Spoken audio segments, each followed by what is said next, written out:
Namaste or Sitaram, Dr. Raj, the Hindu from Trinidad. Our Sanatanist belief system, Sanatan Dharma, is second to none. It is the ocean of knowledge, of experiences, of divinity and spirituality. It's not a religion. Hinduism is not a religion. Hinduism is just a word that is used to describe us, Sanatanists. That divine teaching that comes from the Lord. You see, other religions have books, but it doesn't go deeply into every aspect of everything.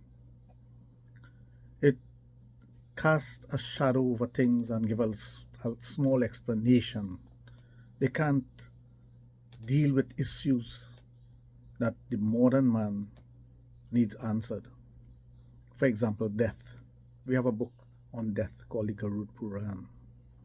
Life, mechanics, science, technology, medicine, astrology, you name it, we have it.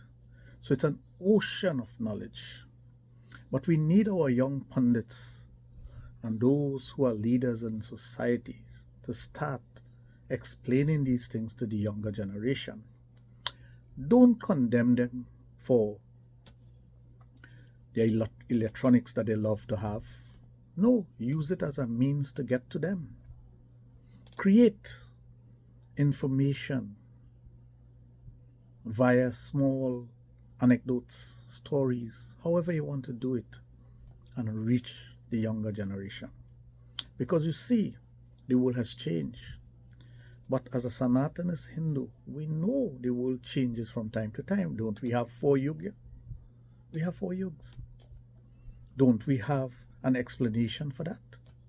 Don't we have an explanation for how things were in the past and how it will be in the future? I remember when I was growing up, computers wasn't a big thing, but we were being told that we live in the computer age.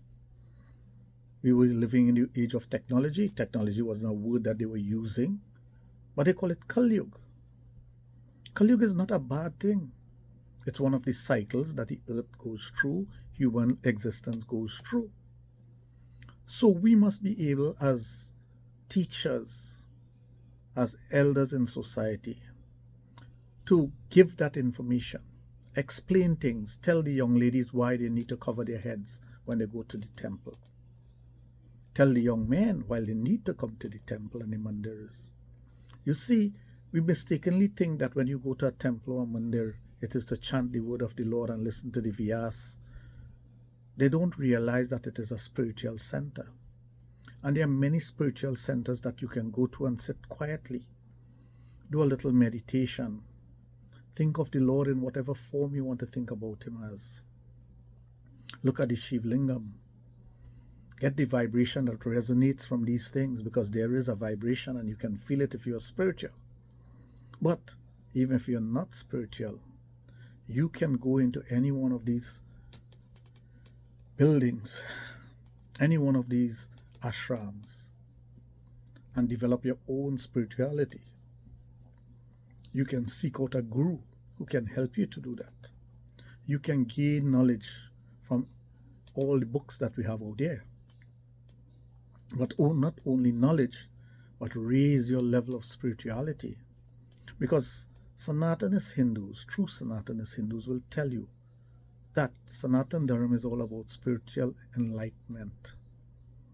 Opening up your mind and your third eyes to see things differently, to understand the universe differently, to accept the fact that we're not the only being on planet Earth. There are many other planets that are inhabited, because it's written in our books. Now you have probes going all over the universe, far, far distance, to find out if there's life out there. We could tell you there's life out there. We know there's life out there. Just as India proved to the world that water was on the moon, because we know Ganga Mata, to come on the earth, onto earth, had to bounce off the moon. Just as how we could tell you the exact distance from earth to the sun, because Lord Hanuman jumped to swallow the sun. And they tell you the distance that he had to leap. How could we do these things if we're not real? So all the tributaries and rivers and whatnot that are heading to the realization of God, and they say all rivers lead to the Lord, or lead to God, or lead to spirituality or consciousness. We are the consciousness. They're trying to find what we have already found. That's why we are the ocean. The rivers lead to the ocean. We are the ocean of knowledge. We are the ocean of spirituality. What else can we ask for? We are the most powerful beings when it comes to spiritual beings. There's no one else as powerful as we are. I'm not talking about powerful in terms of money, science, technology. Of course, we're touching them on those areas. Education. No, I'm talking about spiritual well-being. So when they come to convert you, when they come to try to tell you what you're thinking is wrong and what you believe in is wrong, tell them prove otherwise. Ask them to show you why it's wrong. Find an answer. But you must be knowledgeable enough to tell them, here what? I know better. And we do know better if we do read our texts, our religious texts, if we listen to our VRs, if we pay attention to the little things that encompasses Sanatan Dharma. So I ask you as a Sanatanist, embrace the things that makes us strong. Embrace everything. Don't condemn. Don't. If you don't eat meat, don't condemn those who eat meat. If you go to the mandir every week, don't condemn those who don't go. We are not a people like that. We are not a belief system is like that. Because our belief system encompasses and embraces everything and everyone. There is no condemnation in our belief system. There's categories, and understand the categories and why they are categories. So when you understand these categories and what it is all about, you'll understand why poverty is part of mankind. It's explained. Karma is explained.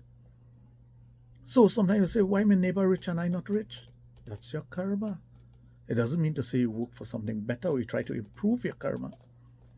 You have to do that. Don't sit back and expect money is going to come into your hands. It's not going to happen. You have to do things. And we talk about money here. Let's talk about spirituality. Don't sit down home, lie on your bed, watch television and say, I'm going to be a spiritual being. No, you're not. No, you're not. Embrace the things that can make you a better human being. Spread the word. Stand up for what's right. Stand up for your dharma. Defend it as passionately as you'll defend anything else. Don't be afraid. Never be afraid of calling yourself a Sanatanist or letting people know that you're Hindu. Carry the signs and symbol of it, but carry it with pride, with dignity. Don't do anything to destroy it. Because at the end of the day, it is what's going to define you and your humanity and your spirituality. Isn't that what we're here for? To improve ourselves, so when we reach moksha and liberation, what happens? Don't we want the soul to go back to the super soul? It's explained in the Garud Puran. So that's what I'm telling you. We have a book for everything. Jai Shri Ram.